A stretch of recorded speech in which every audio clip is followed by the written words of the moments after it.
A demonstrative crackdown on Ukrainian traitors, and it's being carried out by the Kremlin itself. This is exactly what's happening right now, these very days. And friends, this can't just be some ordinary coincidence. There are several names on the list that are well known to Ukrainians and to Ukrainian special services, and in fact to the Ukrainian public in general. And these aren't just traitors, these are people who openly sold their souls, who sold them to Putin. And they thought this would last forever, that he would keep showering them with money, gold, property, and everything else, and make them little bosses wherever they are. Some are in occupied Crimea, annexed, some are in the occupied territory of Zaporizhzhia region, and some are in occupied annexed Donetsk region, and some are just sitting in Moscow. And once again, I say, they thought this would last forever. No, it will not last forever. Look at the wonderful story that happened with the so-called governor of the so-called Zaporizhzhia region of the Russian Federation, Balitsky. This is Balitsky, a former citizen of Ukraine who essentially betrayed his homeland and headed the occupation administration in occupied Zaporizhzhia. But something broke inside Balitsky himself, and during one of the conference calls, which was broadcast live, he made a statement that really upset a lot of people. In fact, it upset everyone in the entire Zaporizhzhia. Take a look. In order to defend in 2023, and we defended it. By the way, Naichita, damn it, I want to say that we defended our region. See, we defended our Zaporizhzhia region, but no one defended the Kursk region. And there was an immediate reaction from the people of Kursk, as Balitsky says, and he says it's incorrect, obviously, by the standards of Russian orthography, if that matters to anyone. Look, here are the reactions. The first reaction we have is from Alexander Kinstein, who is actually the governor of the Kursk region. So he writes the following: with surprise and bewilderment, I saw the statement of my colleague, the governor of the Zaporizhzhia region, Yevhen Balitsky. He accused the people of Kursk of allegedly not defending their region during the losses of the armed forces of Ukraine. Even in peacetime, such statements from officials are unacceptable. All the more so now when words themselves are a weapon and the enemy tries to use any situation to destabilize our society. I consider such statements absolutely unacceptable. They insult everyone. The people of Kursk, whom Yevhen Balitsky has never even met. In the Kursk region, they are mistakenly called Kerchani. But that's not all, friends. That's not all. The story over there is really heating up and becoming more intense.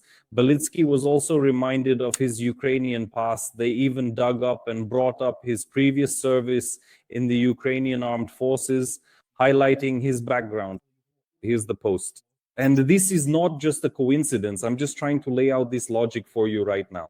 So no matter who you are, no matter how deeply you try to ingratiate yourself, even if you go out of your way to please Putin, sorry for the expression, but for Moscow, for the Kremlin, you'll never truly be one of them. And it's really satisfying to take this in now, being here in Ukraine.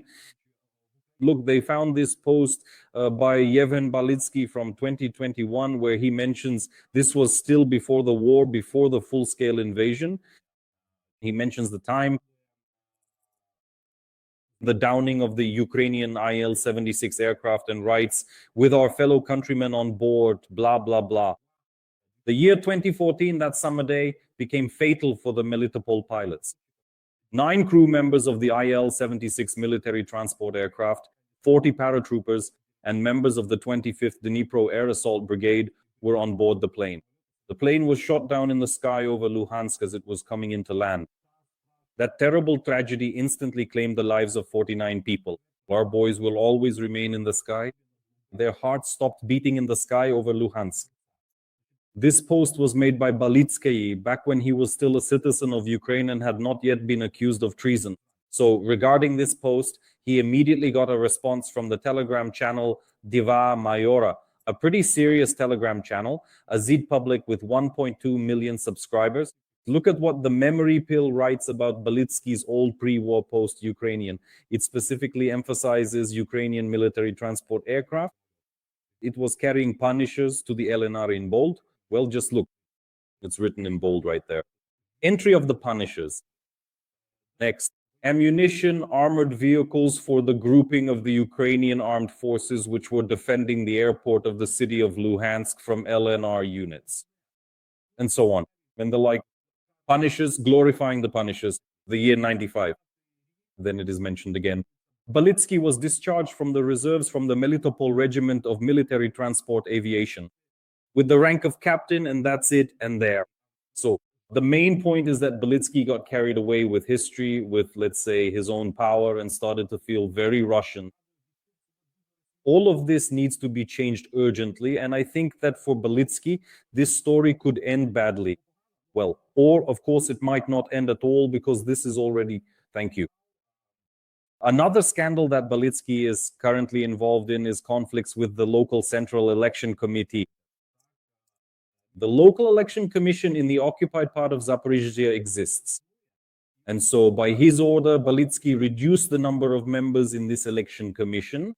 And this story has even reached Putin himself. Balitsky attended a meeting with Putin. This issue was raised just a few days ago, and that's what they said in the Kremlin.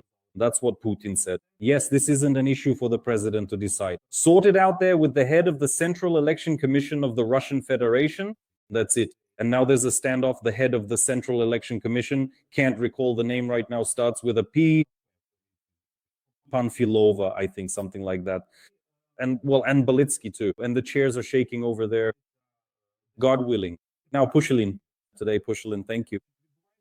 There's also a conference call with the Ministry of Infrastructure, their counterpart in the Russian Federation, and Pushilin, who is directly under Kiriyenko's wing in the administration of the president of the Russian Federation, is bypassing the regulations. Because Pushilin gets away with everything. This absolutely man-made disaster caused by the Russian army regarding the water supply in Donetsk region is horrific. But even there, Pushilin doesn't bat an eye. He keeps his position.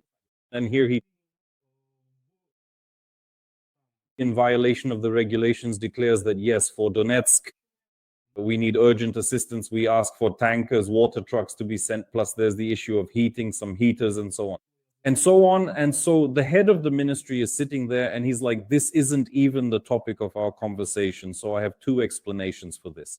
Either he really is, well, so close to Kiriyenko because the Donbas project is Kiriyenko's. He declared that the Donbas project cannot, be unsuccessful. That's it. So the expansion also cannot be unsuccessful. But today he really got a serious scolding. The situation isn't as threatening for Balitsky, but it does exist. Here's another story about yet another Ukrainian traitor who also thought she was already a true-born Russian. But she was just reminded that she is not a true-born Russian. So Montyan has now fallen out of favor. And not just fallen out of favor, there's an open criminal case against her for extremism. Briefly about the lady in question. Montyan is one of the so-called propagandists. Andriy Medvedev wrote about her on his Telegram channel in a video. And it's all clear just how pro-Russian she was. To think that she suddenly and sincerely fell in love with Russia and our president can only be believed by a very naive citizen. The end of the project. And she is, of course, a project, a person, a function, completely predictable. Why they tried to make her into a significant figure was always unclear. Now it's even more unclear, especially here Medvedev says that everything is clear from the video anyway. So what actually happened? Montyan also got carried away with the idea that she can say whatever she wants because Putin loves her. And here's what she said. In what was apparently her last broadcast, after which criminal consequences followed. Well, everything's just great, right? Watch this. When will he come back from Ukraine? My family was, is, and will be. I will do everything I can to bring him back. Well, at least before the end of his life, if he doesn't get shot. He seized all of Crimea. Whatever was an island will remain an island. Of course, there will never be any bridges or tunnels there due to geological conditions. If Putin hadn't been so stupid, none of this would have happened. Ukraine is shouting that Putin is to blame. I'm shouting too. I'm from Crimea. He took what was mine. So now here's another, kind of a post supposedly in defense of Montyan. For what reason? For this to charge under Article 280 of the Russian Criminal Code? Personally, I don't understand it. And so for now, this whole thing looks like a setup to take down a man who really got on someone's nerves. And someone with certain administrative resources ordered it. Well, yes, she's not restrained, she's sharp, rude, sure, none of that makes her look good, but none of that is actually punishable. So what? On our central TV channels, there's no shortage of harshness, lack of restraint, and even calls to kill someone. That's how it is now.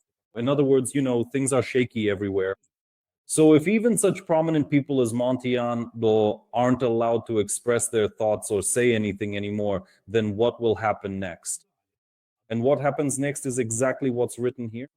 All these projects, all these pro-Russian stories, someone was Ukrainian and then became Russian, sincerely fell in love with Russia, our president. No one, friends, believes in this. Here you have Balitsky, here you have Montyan, and somewhere on the way there's Pushilin. And to wrap up this review, I want to recall another interesting heroine from this whole story. That's Poklonskaya. Do you remember the prosecutor from Crimea? So Mardan, in his latest broadcast, another propagandist being pursued by the security service of Ukraine. Look at the interesting picture he showed, a little slide. This is an excerpt from the Unified State Register of Adjusters regarding an individual. What does it say in this excerpt? That we have citizen Poklonskaya, as you may know, she used to go by a different name in the past, yes, but now she is called Poklonskaya Radveda. Registered on 29th of October 2025, today's date. Poklonskaya is now Radveda. Radveda is his name, so they asked him. Indeed, when someone spoke to her in Russian and asked for comments, she said, someone wants to kill me. She didn't say who, but she said, well, the situation is so-so. So that's why Natalia became Radveda. The situation is what it is, and I had to change. So her name, well, my question is, if that's not her last name, then why Radveda? But there's another subtext here as well. Yes, someone wants to kill her, but she's also being accused of certain sins. It wasn't enough just to walk around with that regiment, with the Eternal One, and with that picture of Nicholas II. No, that wasn't enough. And after she lost, well, basically her protection, who was protecting her there? In this Russian Orthodox Church, there was a certain Sergei Romanov, yes, a bishop, and she was involved in all sorts of schemes with this Sergei Romanov there. Now then, Sergei Romanov is now sitting in a Russian prison on charges of inciting suicide.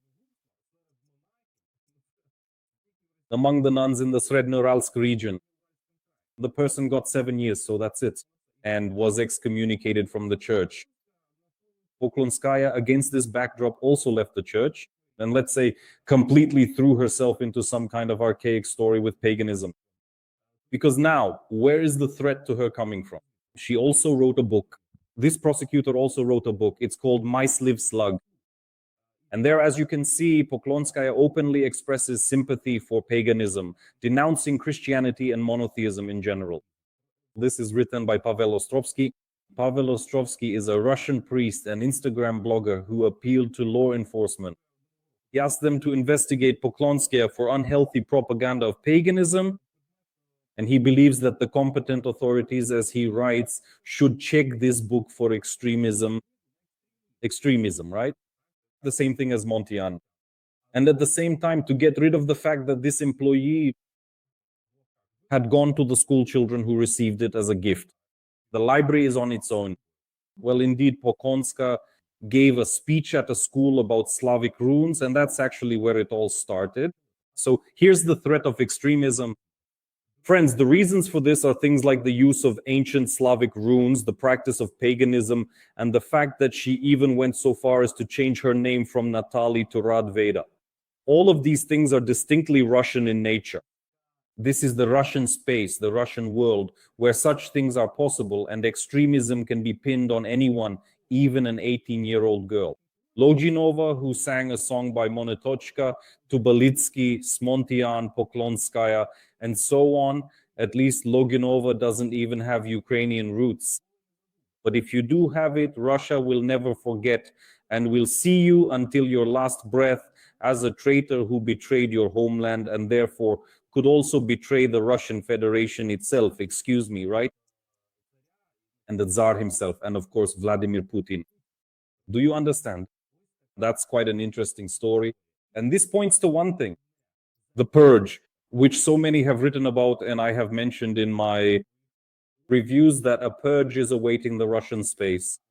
And obviously, the purge will not only affect this informational propagandist space where the agenda will change, but it will also impact the regional elites as well. And first of all, since Sergei Girienko primarily manages the newly annexed objects of the Federation, first of all, this will affect the occupied territories. Balitsky, Pushilin, Poklonskaya, Crimea, Donetsk, Zaporizhzhia. The balance is in order. Balance. Get ready.